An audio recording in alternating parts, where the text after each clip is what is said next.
Good afternoon. Welcome to the Heritage Foundation and our Lewis Lehrman Auditorium. We, of course, welcome those who join us on our heritage.org website on all of these occasions. For our in-house guests, we always ask that courtesy to see that our mobile devices have been silenced or turned off. And for those watching online, you're welcome to send questions or comments at any time, simply emailing speaker@heritage.org. Hosting our discussion and welcoming our special guest is Mike Gonzalez, Senior Fellow in our Catherine and Shelby Cullum Davis Institute for National Security and Foreign Policy. He initially joined Heritage as Vice President of Communications in 2009.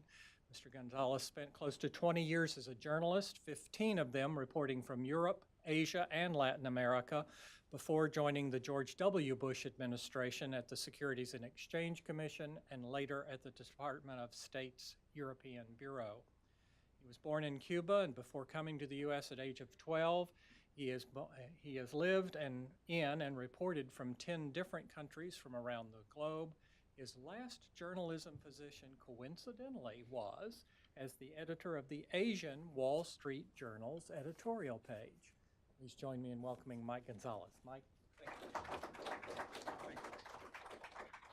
So, thank you and welcome to Heritage. And it really is incredibly special for me to introduce George. He's one of the best men I know, and I say that from the bottom of my heart. He is incredibly knowledgeable, insightful, and skillful, and yet he's very kind and extremely patient and humble, and he's probably squirming in his chair right now as I say this. And as you can tell, he's not from Washington. He's a Midwesterner. That's why he can reconcile all these features.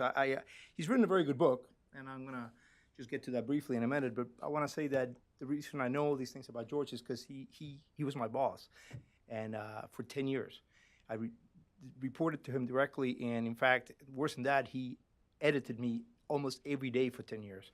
So, and he did it while I was away in places like Brussels and Hong Kong. So he did it when he woke up at 6 a.m. And I don't know how he was able to reconcile sleep knowing that he was going to have to get up and wrestle with my copy. But, you know, every writer, I think, should have an editor like George. He taught me so many things that are simply not taught today. For example, he taught me never to start a column with the word I. Obviously, nobody ever said that to Tom Friedman of the New York Times. You should never write or make fun of a person's looks. Nobody's at fault for the face God gave him. It's lazy and cheesy to quote a taxi driver. You know, get out of the car and do some shoe-leather journalism. And don't question a person's motives. You know, you don't have divine powers to look into someone's souls. And you never, ever blame the voters or the people in general. You blame their leaders. Now imagine if somebody had taught Hillary Clinton that. It's because people like George and Bob Bartley, all Midwesterners, edited the journal that it was able to have the impact that it had, I believe. In his book, he pulls no punches. He talks about journalists writing today as he talks about journalists writing in the 19th century. With the same level of acuity, he discusses national and global issues because he had an insider seat. He met all these leaders. He talked to all these leaders, but his column from a couple decades, Global View, was extremely influential. He was right about Japan. He was on the right side of history. In retrospect, if you look at all the things he said about Japan, every time and about economics, when I first said to him, "But George, the Phillips curve," and he was like, "You learned that at Columbia, right? I'm going to have to get that out of your system." He was right about all these things. So, George, why don't you come up here and talk to us about your book?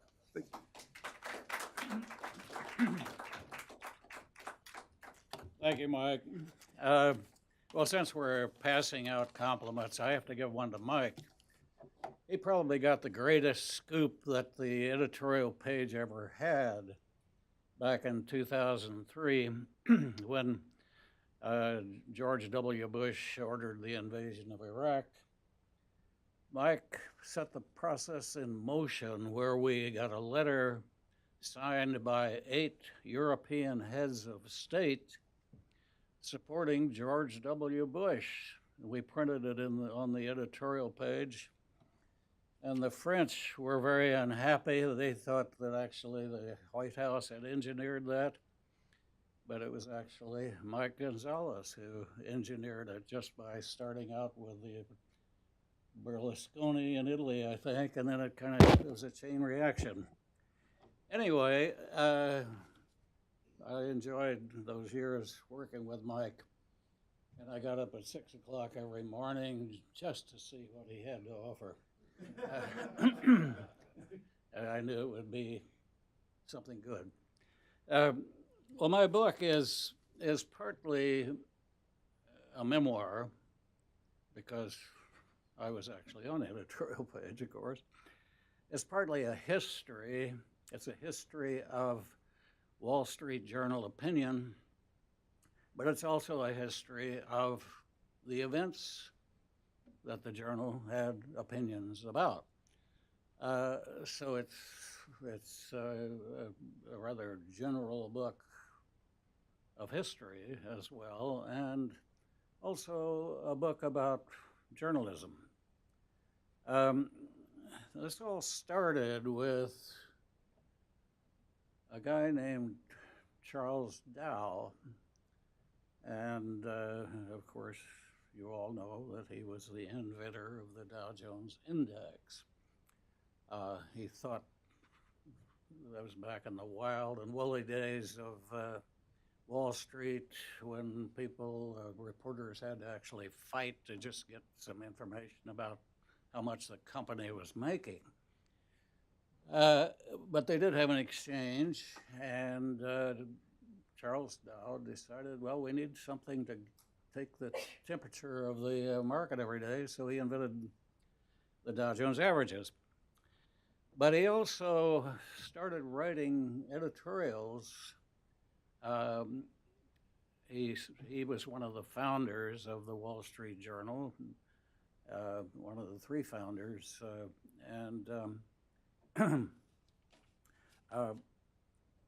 but probably the most influential, in that he was the thinker, and he started writing general editorials for the Wall Street Journal under the heading Review and Outlook. And that's the same heading that the Wall Street Journal uses today for its editorials.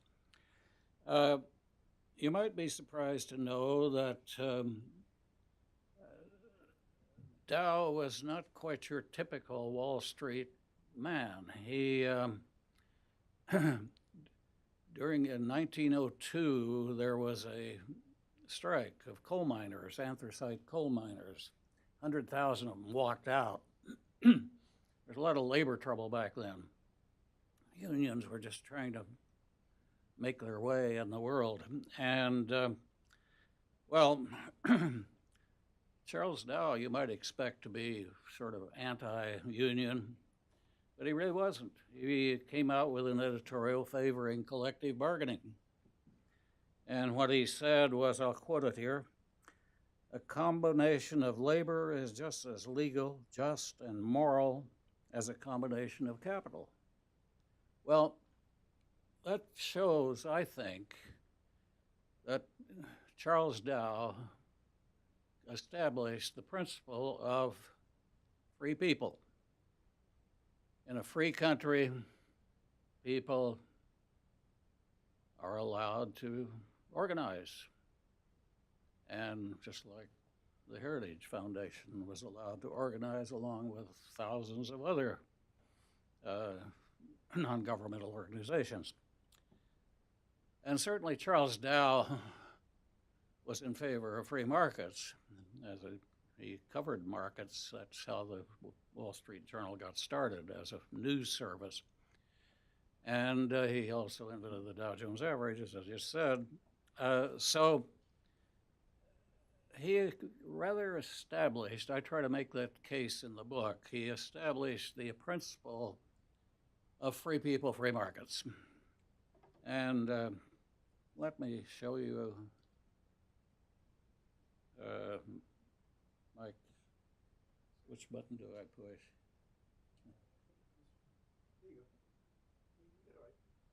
Okay, I think we need to go on.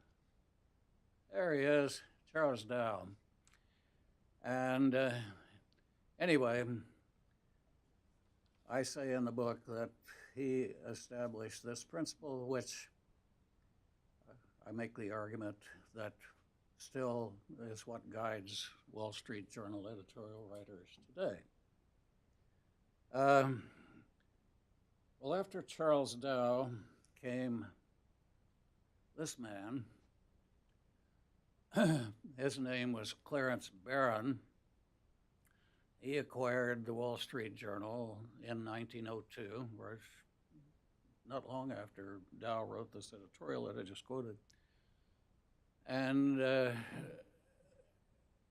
there's a song by Ella Fitzgerald called Mr. 5 by 5. Some of you may remember it. Well, that's kind of Clarence Barron. He was not quite, the song goes, he don't measure no more from side to side, or head to toe, than he does from side to side. Well, Clarence Barron was probably not 5 feet wide, but he was only about 5 feet tall, and he was very wide. He weighed about 300 pounds, but he was a ball of fire. And he really took the journal and made something of it. He became famous as the person you go to if you want information about finance, Wall Street. So he was quoted by other newspapers as kind of the guru of finance. His obituary in Time magazine, he actually appeared on the cover of Time, and when he died in 28, was the father of financial reporting. And he not only was a good reporter, he traveled extensively. He had 2 secretaries, male secretaries, traveling with him along with another entourage, dictating to them constantly his thoughts about the world. He interviewed Tsar Nicholas of Russia before Tsar Nicholas came to an unfortunate end. He interviewed Kaiser Wilhelm. He traveled extensively in Europe and in the United States, gathering information. He was in favor of the Federal Reserve Act of 1913. He thought it would bring cheap credit, which it did, but he stipulated that it would be a good thing under wise management. Later on in his career, he decided maybe the management wasn't quite as wise as he had hoped.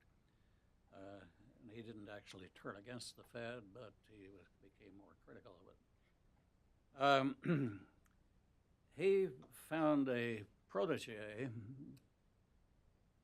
a 24-year-old guy named Kenneth Casey Holgate, who was editor of the Detroit News at that young age. He brought Casey in and very soon made him essentially the chief editor of the Wall Street Journal. And then Casey brought in a guy, also a prodigy, also from Indiana, like Casey was, also from DePaul University in Indiana. And his name was,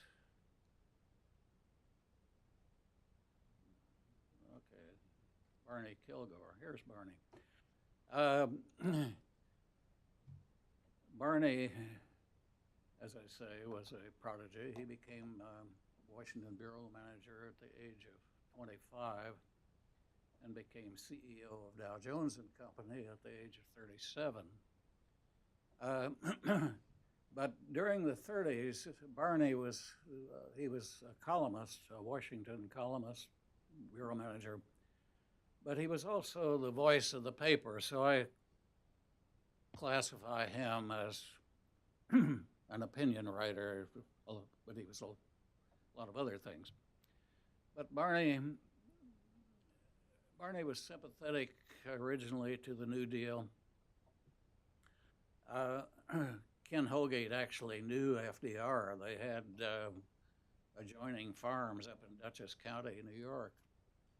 And even though their politics were different, they were friendly with each other.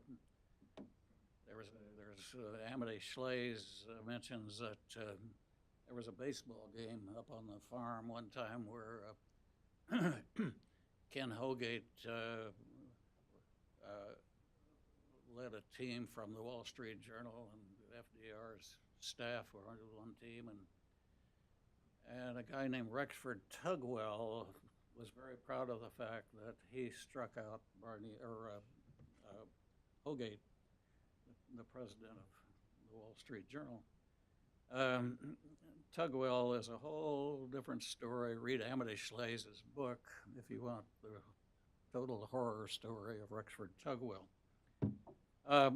But Barney soon saw how things were going wrong in the New Deal. He sort of invented the idea of getting out and talking to people around the country. He'd go to places, and he interviewed somebody in Cleveland who said, well, what the best plan for the government would be to stop planning. And that was in relationship to the National Industrial Recovery Act, which was going very badly astray at that time. And Barney did some of the best reporting on why it was going wrong. Then, okay, we move up to World War II. The journal had been anti-war, anti-involvement in European affairs.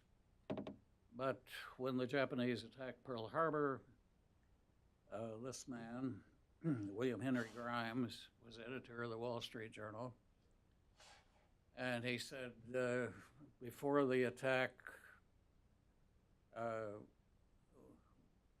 he said in essence, he didn't say it quite this way, we thought one way, but now that's all totally in the past, and we will all do our duty. Grimes was a very interesting guy. He won the first Pulitzer Prize that the Wall Street Journal ever won. And he wrote an editorial in 1951 called A Newspaper's Philosophy. And I'll just read it to you because it tells you a lot about what Wall Street Journal opinion is all about. We make no pretense of walking down the middle of the road. Our comments and interpretations are made from a definite point of view.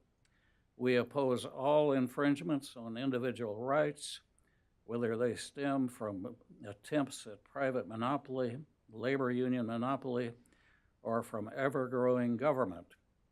We aren't much interested in labels, but if we were to choose one, we would say we are radical, just as radical as the Christian doctrine.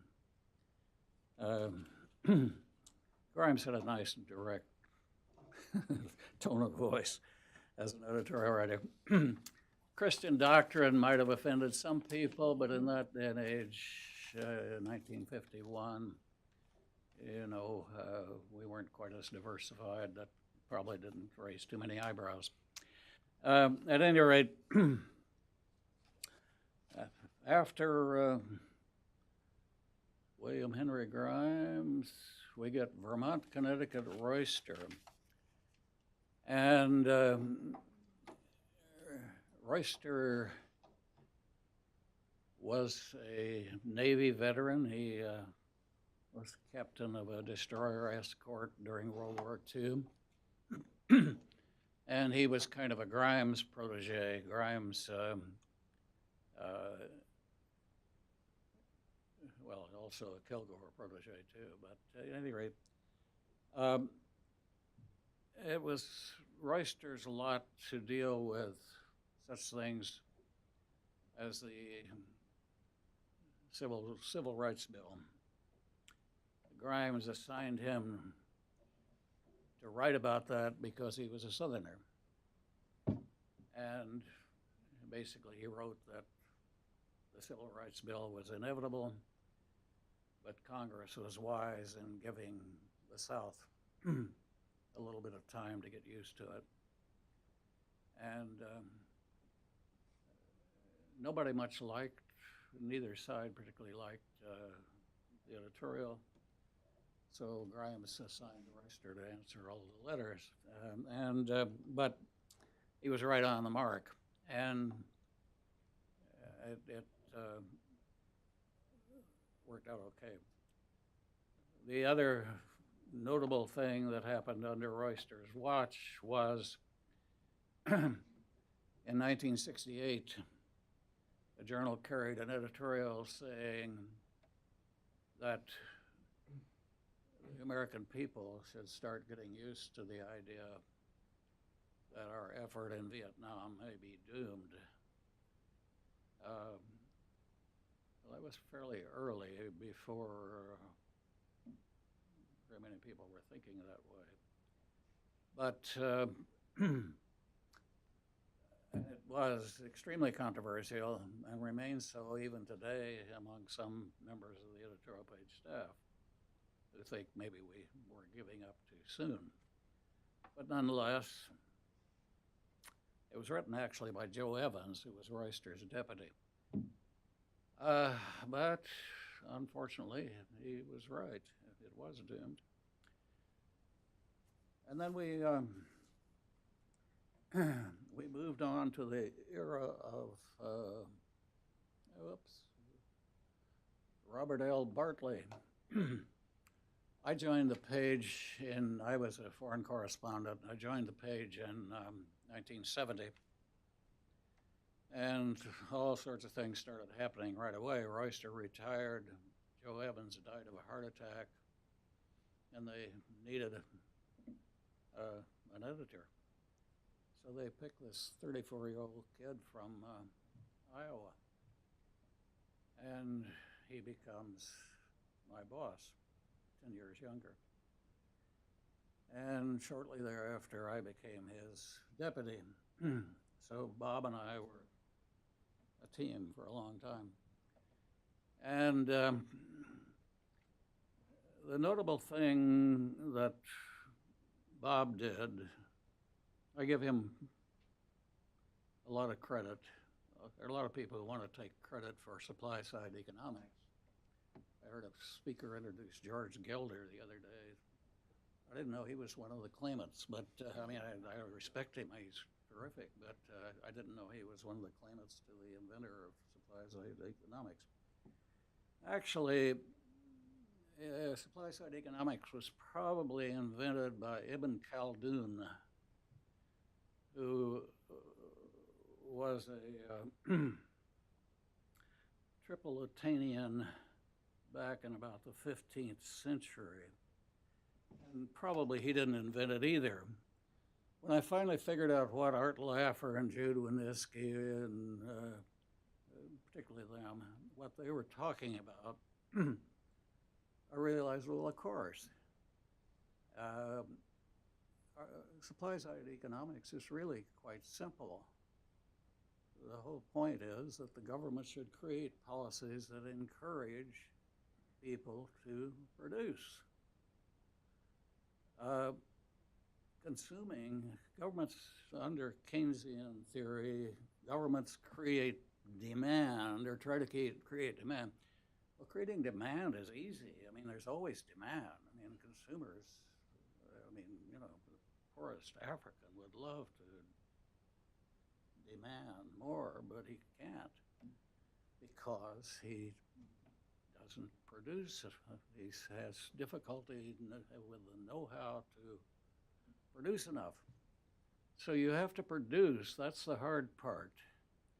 And government needs to create a situation a legal framework, not necessarily to stimulate, but simply to allow the natural forces, the animal instincts of the people to produce things, and they will. That's what supply-side economics is all about. And that found its way into policy, partly because of Jack Kemp and a few other, Paul Craig Roberts had quite a bit to do with it. But during the Reagan administration, supply-side economics had a very important influence on administration policy and congressional policy. So that was kind of the, I think, one of the major achievements of the Bartley era. And finally,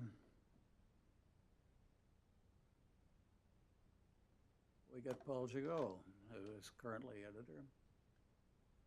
And Paul's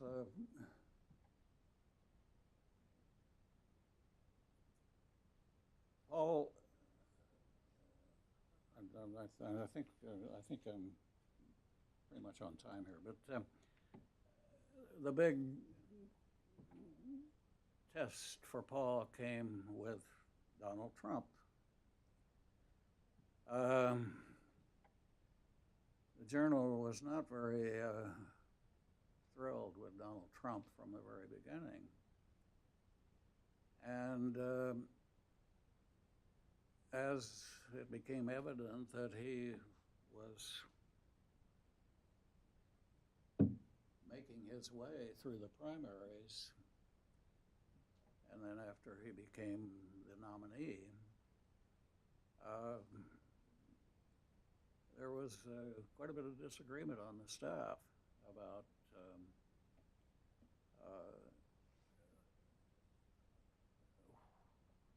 whether the Journal should support the Republican candidate. Journal is not a partisan newspaper. We stopped, we only supported one presidential candidate. That happened to be Herbert Hoover. That was kind of an aberration. Clarence Barron, on his deathbed, dictated that we should have an editorial supporting Herbert Hoover. And I guess we learned our lesson from that and didn't support any presidential candidates or any other candidates thereafter. We only supported ideas. But as Harry Truman once said, we were basically a Republican newspaper, even though we were never, I mean, Harry Truman said we were the Republican Bible, which pleased Grimes no end because it gave him an opportunity to joust with the president and basically tell him that no, we were not the Republican Party organ. But we have tended to support principles that at least public Republicans pay lip service to and often actually act upon, more so than Democrats. And so anyway, that's kind of where we were in 2016. Brett Stevens, one of our columnists, decided that he would support Hillary Clinton. So Paul, we came down to the pre-election editorials. Again, I wasn't there at the time. I left 10 years ago. But Paul, I mean, I read the paper, so Paul had to kind of deal with this issue, and basically he wrote two editorials basically saying, well, we don't like either candidate very much, but here's the choice put before the voters. And the choice is, of course, an unknown quantity in Donald Trump and a known quantity in Hillary Clinton. So make up your own minds. So that's where we came out. And actually, when Trump actually became president, the Journal found his appointments looked on them very favorably. And the Journal has been critical of Trump on two major points, immigration and trade. And I subscribe to those. In fact, I've written myself quite a few criticisms of his trade policies. I'm a free trader. As my book attests, free people, free trade. I don't make many qualifications for that. I mean, you know, but anyway, that's a whole different story. So that's where I come out, and I'll be happy to answer any questions anybody might have. George?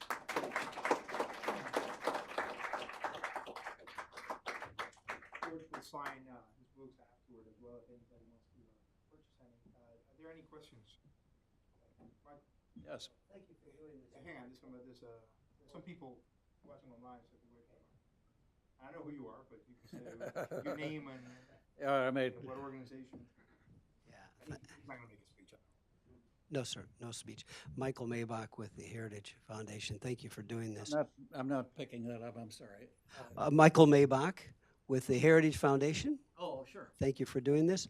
My question is, some newspapers these days, you can't see the line between the straight reporting and the editorial page, but I don't think we've seen that at the Wall Street Journal. Can you comment on that?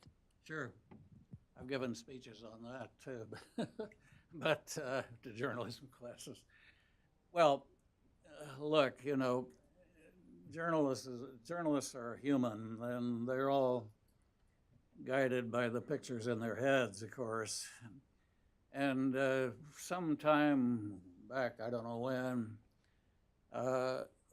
the principle of interpretive journalism became the vogue in the newspaper field. And there was a lot to be said for that, interpreting, not just reporting the news, but trying to interpret and tell the reader what it all means. Well, that kind of opened the gate for not only interpreting, but also offering an opinion.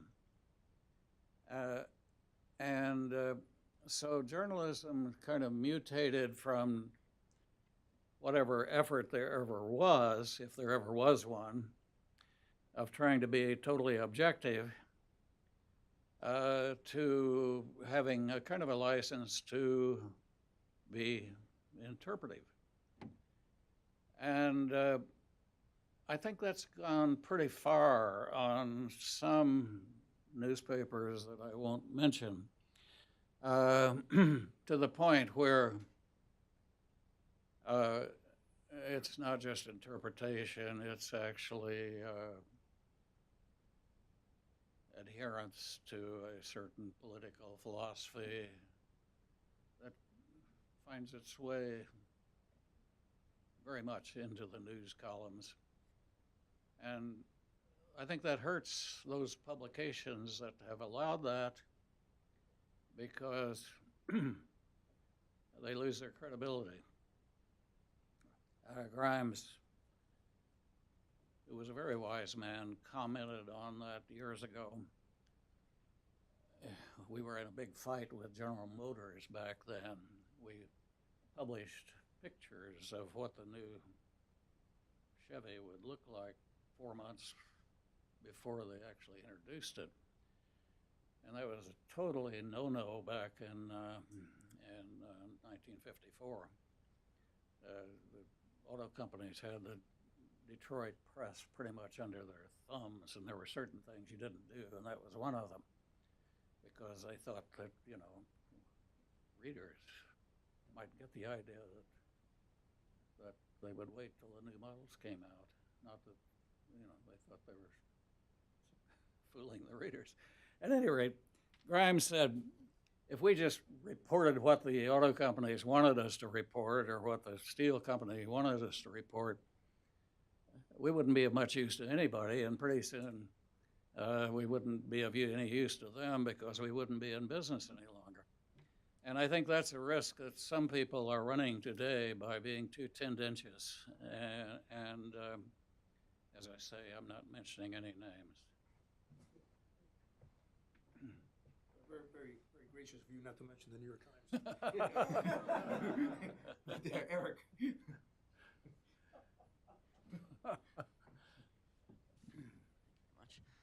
Hello, sir. Thank you for being here. My name is Eric Lendrum. I'm an intern here at the Heritage Foundation.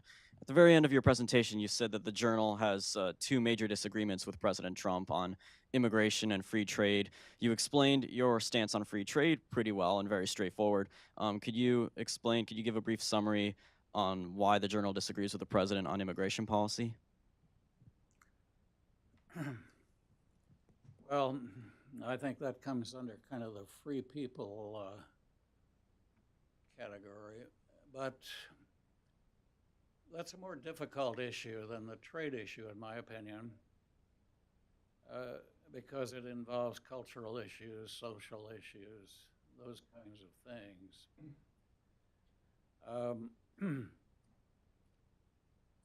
But it is an interference with a market. It's an interference with the labor market, for one thing. And we may actually be running or getting fairly close to being in a period of labor shortage. Everybody was worried about labor unemployment, but there are help wanted signs up all around the country. And that can be a problem too. The Journal always, I don't think we ever advocated just total free entry, but we always tried to advocate a system that would allow people who want to come here and work to do so legally if people need to hire them. It was particularly true of the farmers out west in fruit growing regions and so forth. You know, we had that at one point, but everything worked fine. So we stopped it up, and then we got illegal immigration. So that's basically kind of where we come down. We want to have a liberal system that allows people to come here if there are jobs available, but under some kind of control, of course. Yes, right down.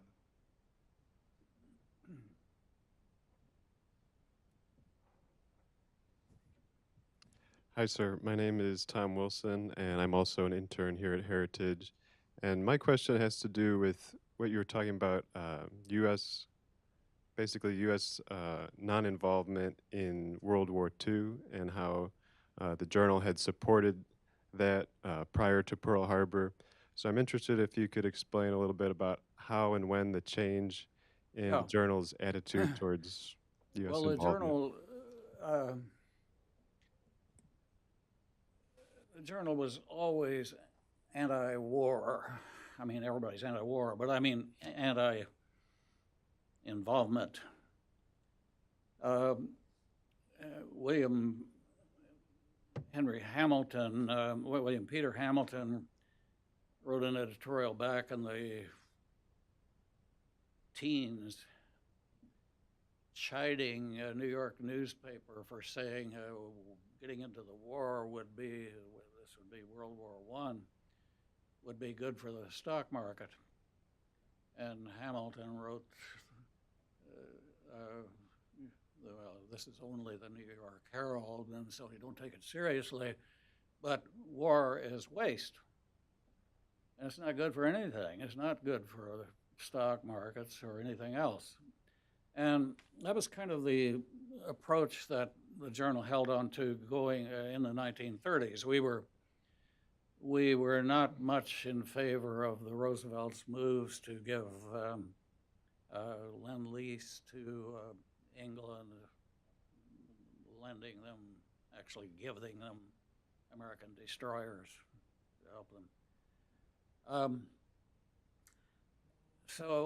And we were probably wrong. I mean, Grimes and the journal was probably wrong at that point, but they just didn't want us to get into another war. Well, when the Japanese attacked us, that changed the whole equation, and the journal turned on a dime. Yes.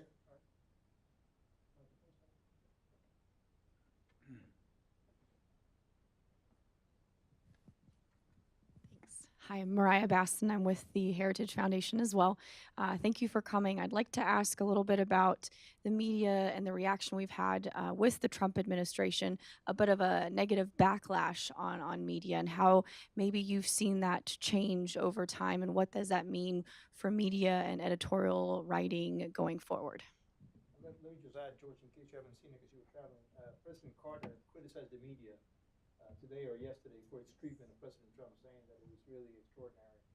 No, I hadn't seen that. I saw his face on your screen, but That's the only time. That's right. Well, yeah, I think certain elements of the media have been unfair.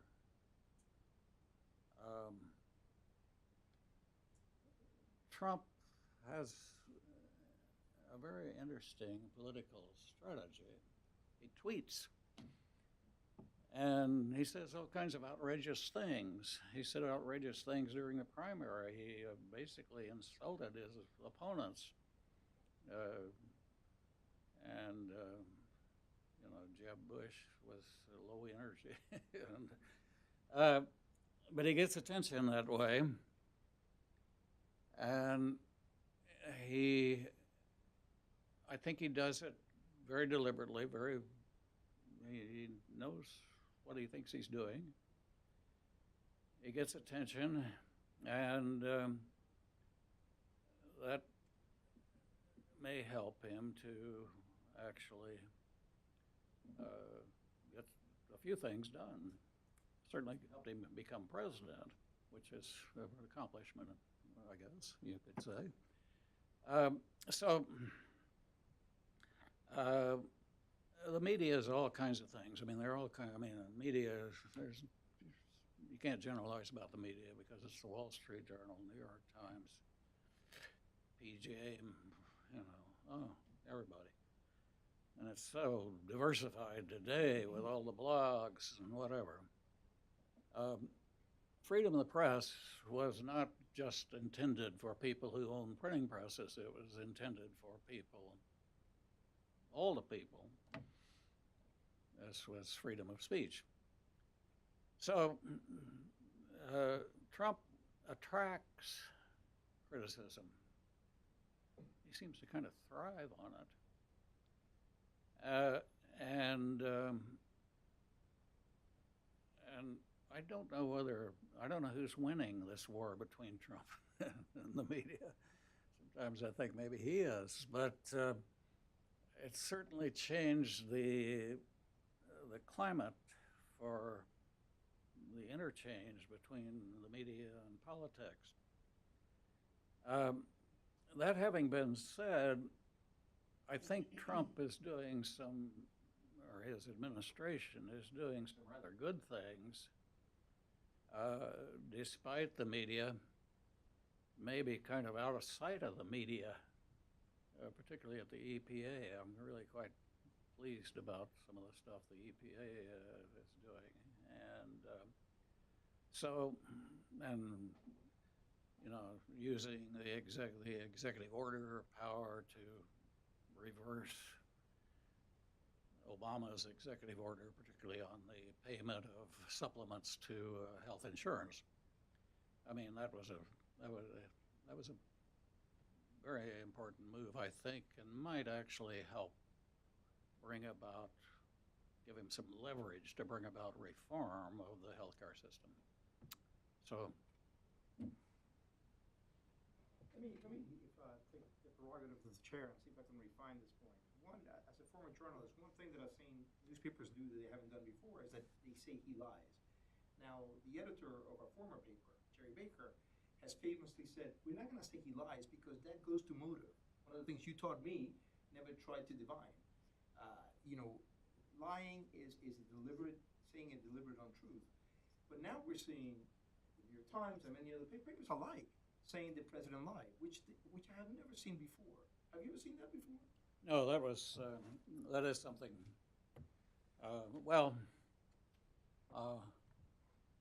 Who was it that invented that line? Bush lied, people died. That goes back to the Bush administration when the Democrats were attacking him, claiming that he lied about going into Iraq. And we both know that's not true. Yeah, I guess we'd have to go back to the Bush administration. But it is a kind of this open, free exchange of insults. As I say, Trump kind of invited it himself, but it is a kind of a new climate of debate and discussion. I don't know whether it's healthy or unhealthy. What do you think, Mike? I see the healthy side. I'm more on the healthy side because I like to see civility in it. But we have disagreements. We have the right and the left have real disagreements. We might as well have them. One last question. Gentleman right there with the glasses.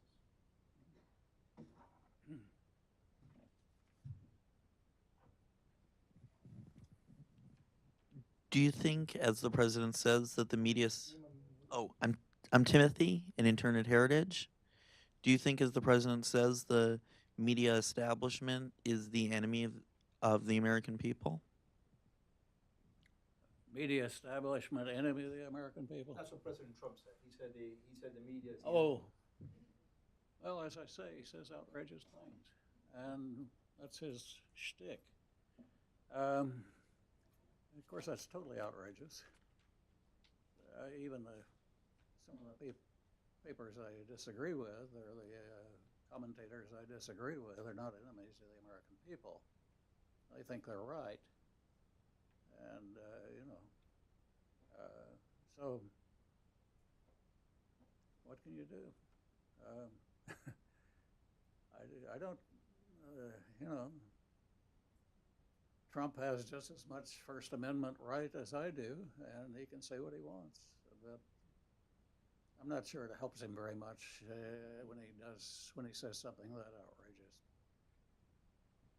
Well, you did that. Thank you, George. My pleasure. As I say, the books outside, for you if you want to